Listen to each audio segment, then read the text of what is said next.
Olá, eu sou Filomeno Moraes, este é o quadro Senso e Dissenso, hospedado no blog Segunda Opinião.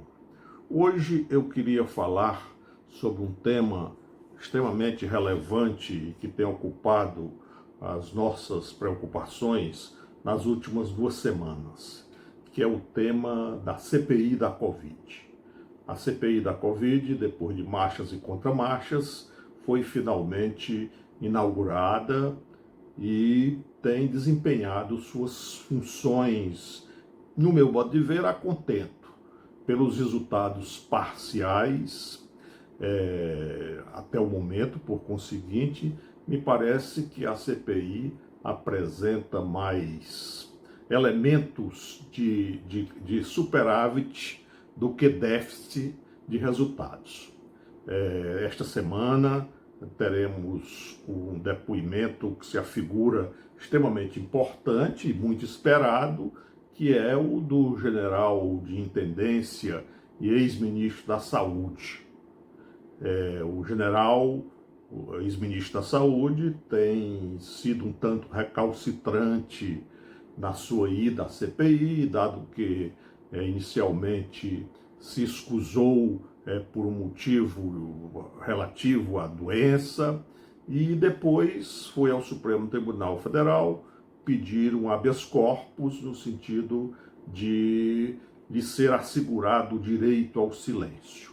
O Supremo Tribunal Federal concedeu em parte o habeas corpus, no sentido de que o general terá o direito ao silêncio unicamente nas questões que possam incriminá-lo.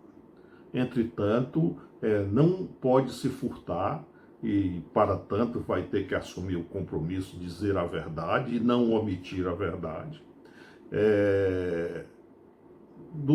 no seu depoimento, acerca dos fatos de que ele tem conhecimento e de como se comportou durante a sua gestão no Ministério da Saúde. Eu estive examinando aqui a problemática da CPI, da Covid, e o Brasil nós temos tido ao longo da história republicana, a partir de 1934, um conjunto de CPIs. E um conjunto de CPIs muito relevantes a partir da Constituição de 43, sobretudo nas décadas de 80, 90 e nas primeiras décadas deste século. Mas esta da Covid, ela toma um aspecto muito importante na medida em que há um interesse maior da sociedade, que hoje tem instrumentos de conhecimento de fatos e de versões através tanto dos meios tradicionais da imprensa, como também das redes sociais, e principalmente das redes sociais. De modo que é algo que está, digamos, popularmente na boca do povo. E eu colhi algumas expressões que me parece que são muito recorrentes neste debate no seio da sociedade civil a respeito das CPIs. A primeira coisa que eu gostaria de ressaltar é que se diz que uma CPI se sabe onde ela começa, mas não se sabe onde termina. A outra expressão também muito corriqueira e recorrente é que a CPI pode acabar em pizza. E depois há uma outra, também um adjetivo utilizado à exaustão, que a CPI é política. E, finalmente, há uma quarta coisa que me pareceu também relevante e muito presente neste debate, que é a questão de alguns componentes da CPI não possuírem o estofo moral suficiente para funcionarem como investigadores. Em primeiro lugar, a primeira questão, segundo a qual se sabe como a CPI começa e não como vai terminar, isso não é só com a CPI, né? Se a gente lembrar, Agostinho de Hipona já dizia que se Deus se criou sem ti, não pode te salvar sem ti. Ou seja, que há um conjunto de ações, pensamentos, palavras e opiniões que depende de cada pessoa para o resultado final da sua salvação, segundo a observação filosófico-teológica de Agostinho. Mas nas CPIs que não são criaturas divinas, mas criaturas humanas e derivadas de parcialidades políticas, isso se torna também um lugar comum e desnecessário. Evidentemente, se sabe como a CPI começa, mas não se sabe como ela termina. Porque vai depender de um conjunto de fatores, que são o imperativo dos fatos que sejam auditados, o comportamento dos atores políticos, o papel da imprensa e o papel da vigilância da cidadania. Então, tudo isso pode, ao fim e ao cabo, apontar resultados ou não resultados para a CPI. A segunda coisa é o de acabar em pizza. Este acabar em pizza, segundo uma matéria que há no site da Câmara dos Deputados, começou no futebol. Na verdade, a direção do Palmeiras, o antigo Palestra Itália, se reuniu certa vez e e a reunião foi extremamente conflituosa, demorada, inconclusiva e quase que levava aos esforços pessoais. Até que alguém sugeriu que se fosse comer uma pizza. E os diretores foram comer a pizza e, segundo a imprensa, afinal saíram felizes, no sentido de que os ânimos se acalmaram e se tornaram amigos novamente e assim por diante. Depois isso veio para a política e principalmente para as CPIs. Foi durante a CPI do PC Farias que isto ocorreu. Uma depoente disse que ia falar, estava se sacrificando, porém aquilo tudo poderia acabar em pizza. Não acabou.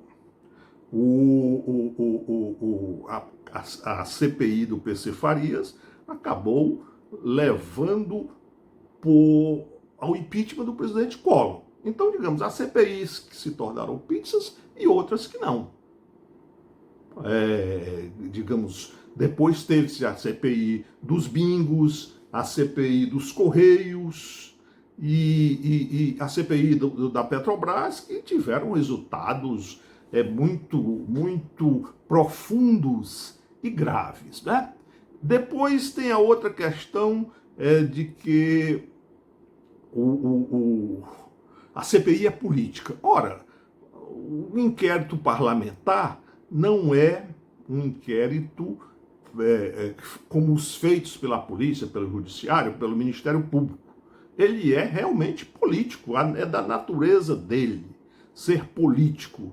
De modo que a gente tem que se conformar um tanto com a classe política que se tem. Não é? É um senador cearense que adotou, que encasquetou a cloroquina como remédio heróico. É um senador piauiense que quer ver o diabo, mas não quer ver mulheres